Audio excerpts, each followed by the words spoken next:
Hi, this is Reda Sadki. This presentation was first made at the Online Learning Summit on the 16th of June 2015 in London. I want to talk about disruptive change, and I don't by any means intend to suggest that humanitarian organizations will go the way of the dinosaurs.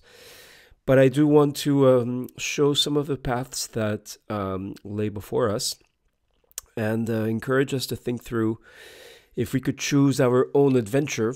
What would that look like? And I don't know if any of you are familiar with the book series Choose Your Own Adventure, where the hero will be confronted by, say, a dinosaur.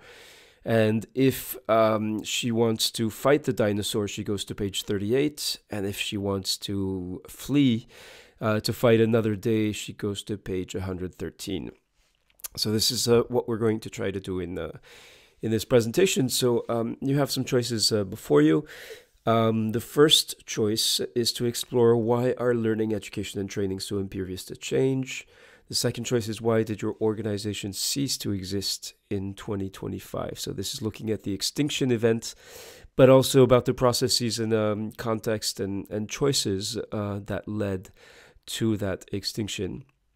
3 is actually in practice, what problems can LSI, Learning Strategies International, this new talent network that connects learning leaders, help you solve in practice in your organization with respect to real world problems that you're confronted with.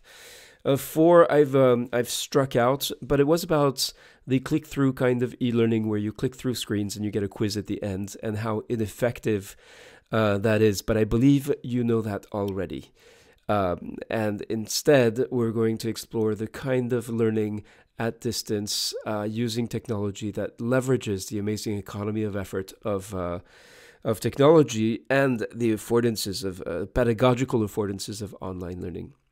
So this is lighting 100 years ago, and this is lighting now. This is Times Square in New York.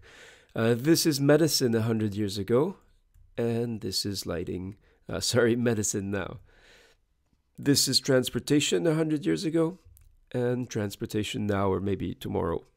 I'll let you guess what this is. This is Silicon Valley 100 years ago and now. And this is messaging. This was a messaging option 100 years ago, and these are some of the messaging options now.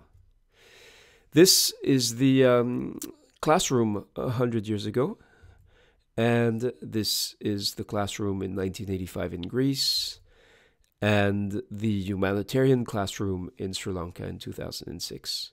So there's a permanence, something unchanging about the classroom architecture, the knowledge architecture, the way the roles assigned of transmissive education, of teacher says, students do.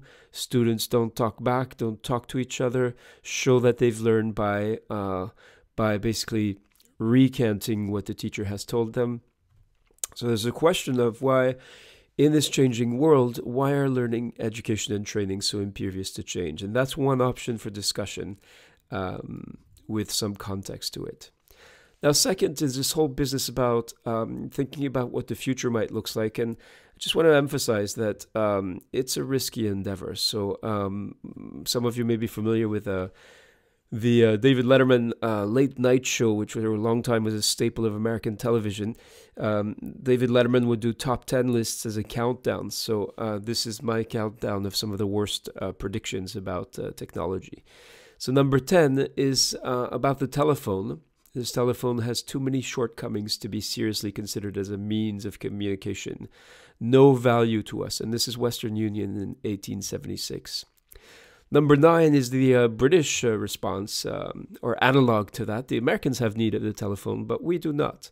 We have plenty of messenger boys, Sir William Preece. Number 8, the wireless music box has no imaginable commercial value. Who would pay for a message sent to nobody in particular? And this is about radio in the 20s. Number 7, we don't like their sound. Guitar music is on their way out. This is about the Beatles and Decca Recording Company rejecting them in 1962. Number 6 is about drilling for oil and how crazy that sounds. Number 5 is about talkies. Who the hell wants to hear actors talk? Number 4 is while theoretically and technically television may be feasible, commercially and financially, it's an impossibility. Number 3, with over 50 foreign cars already on sale, Japanese auto industry is unlikely to carve out a big slice of the US market, and this is in 1968. Number 2 is about data processing. It's a fad that won't last out a year, according to Business Books, Apprentice Hall Business Books in 1957. And the number 1 worst prediction is from Ken Olsen, president, chairman, and founder of one of the last manufacturers of mini and mainframe computers, who said there's no reason anyone would want a computer in their home. So, as you can see, it's risky business to try to predict the future, but let's, in this exercise, if you choose this one, what we'll workshop is the future. It's 2025. What happened? Why doesn't your organization exist anymore? What was your role in its extinction as a learning leader? And what are you doing now? What does the landscape look like now? Now, this is Kermit Washington. So in 1976, he's in the National Basketball Association, and his performance is spiraling downward. He, at the time, if you were in the NBA, if you were good enough to be in the NBA, the assumption was that you did not need any training. You were naturally good. What Kermit Washington did is he went to see a coach who trained him for the entire summer. He improved, and by the end of the decade, he'd actually become an all-star player.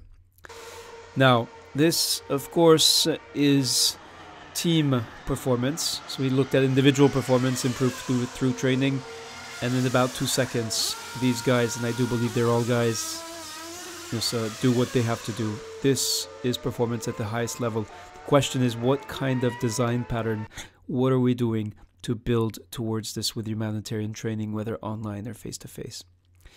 Now, third thing to consider is complexity, along with individual and team performance. So this is an aircraft carrier. Nobody knows how to operate an aircraft carrier. It's actually simply too complex. There is no instruction manual. People on the ship constantly train and retrain and shift jobs, move to completely different ships with completely different designs where they have to relearn everything. And yet, an aircraft carrier is an amazingly high reliability, high performance organization. So this question of complexity, how we train for complexity, the aircraft carrier shows at least that it's possible. Last thing to consider is a change in the nature of knowledge. So in 1986, if you were a knowledge worker, in order to do your job, 75% of what you needed was right there in your brain. By 2006, that percentage was down to 10%. So most of the time, to do your job, you need to connect with other people or connect with machines, but mostly people. 90% of what you need to know and be able to do is actually there. So now let's choose your own adventure. Option 1, as I said, is why has education been so impervious to change? And we saw a series of slides exploring then and now and looking at observing how little education has changed, and we can discuss that. Why did your organization cease to exist in 2025? So that's the extinction event that we want to look at and learn from. And third, what problems can you help me solve? This is Learning Strategies International. What capabilities do you actually have that will help me?